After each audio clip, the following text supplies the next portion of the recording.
नमस्कार दोस्तों, स्वागत है आप सभी का हमारे इस YouTube चैनल में। आज इस वीडियो में हम जानने वाले हैं अष्टांग आयुर्वेद क्या होता है और इसके कितने अंग हैं और इस आयुर्वेद को किस प्रकार से पढ़ा जा सकता है। तो चलिए शुरू करते हैं।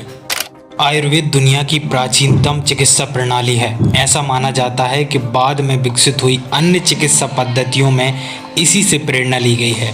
किसी भी रोग को खत्म करने की खासियत होने के कारण आज अधिकांश लोग आयुर्वेद की ओर रुख कर रहे हैं। आयुर्वेद से लिया गया अष्टांग आयुर्वेद आज हम पढ़ने जा रहे हैं। आयुर्वेदिक चिकित्सा को भी उसके विषय के हिसाब से 8 अलग अलग भागों में बांटा गया है।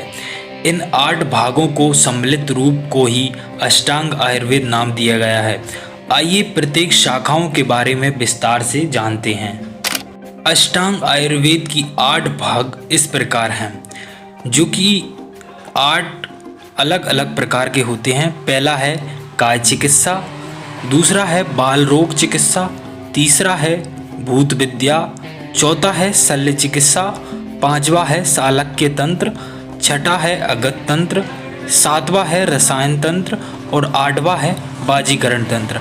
आइए प्रत्येक अंग को विस्तार से समझते हैं। पहला आता है हमारा काय चिकित्सा। आइए पढ़ते हैं काय चिकित्सा क्या होता है। इसे इंग्लिश में इंटरनल मेडिसिन कहा जाता है। यहाँ काय शब्द का अर्थ अग्नि है। काय चिकित्सा का यहाँ मतलब है अग्नि से जुड़ी चिकित्सा। आयुर्वेद में अग्नि को सबसे अधिक महत्वपूर्ण माना जाता है। शरीर की प्रत्येक कोशिका से लेकर पूरा तंत्र हर समय एक प्रक्रिया से गुजर रहा होता है। आयुर्वेद में इसे त्रिदोष और आधुनिक आयुर्विज्ञान में इसे एनाबॉलिज्म, कैटाबॉलिज्म व मेटाबॉलिज्म नाम दिया गया है। जब आपके शरीर की अग्नि ठीक तरह से कार्य कर रही होती है तो तीनों दोषों और 7 धातुएं सभी संतुलित अवस्था में रहती हैं। अग्नि के ठीक रहने से मल त्याग और शरीर के अंदर चलने वाली अन्य क्रियाएं सब कुछ ठीक तरह से होता है। यही अच्छे स्वास्थ्य की निशानी है। तो यह है काय चिकित्सा का पूरा संपूर्ण परिचय।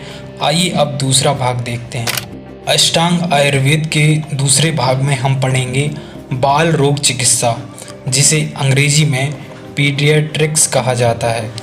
गर्भावस्था के समय महिलाओं के रोगों का इलाज और डिलीवरी के बाद शिशु की देखरेख और उसका इलाज बाल रोग चिकित्सा के अंतर्गत आता है।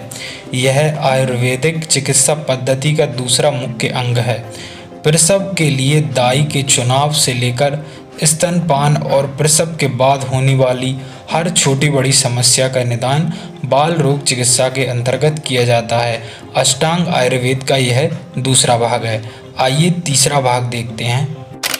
अष्टांग आयुर्वेद के तीसरे भाग में हम पढ़ने जा रहे हैं भूत विद्या, जिसे अंग्रेजी में साइकेट्री एंड एक्सोरिस्म कहा जाता है। इसके अंतर्गत मुख्य रूप से मानसिक रोगों का इलाज किया जाता है। भूत विद्या के अंतर्गत रस्सी से बांधना, मारना और नाक में दवाइयाँ डालने जैसी विधियों का प्रयोग किया जाता है। इस विधियों की मदद से मानसिक रोगों का इलाज किया जाता है। यह अष्टांग आयुर्वेद का तीसरा भाग है। आइए चौथा भाग देखते हैं। आयुर्वेद के चौथे भाग में शल्य चिकित्सा यानी सर्जरी को पढ़ते हैं। सर्जरी की मदद से किसी रोग का इलाज करने की पद्धति ही आयुर्वेद में शल्य चिकित्सा के नाम से जानी जाती है। किसी चीज़ से चोट लगने या गंभीर भारी घाव होने के कारण जो इलाज अपनाया जाता है वह शल्य चिकित्सा के अंतर्गत आता है।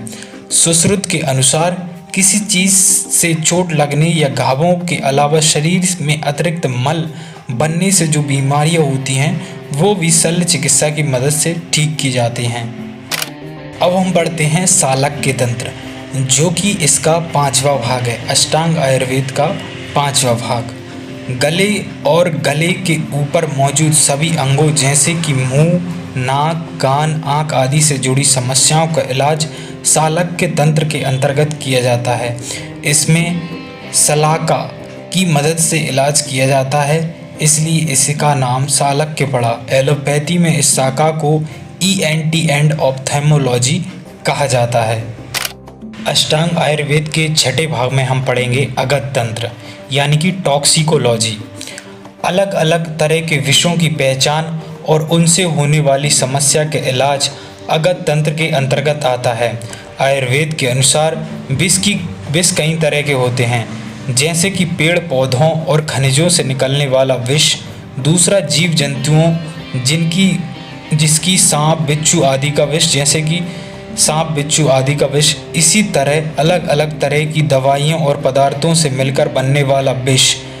इन सब के कारण जो समस्याएं होती हैं उनका इलाज इस पद्धति में किया जाता है, जिसे अगत तंत्र कहते हैं।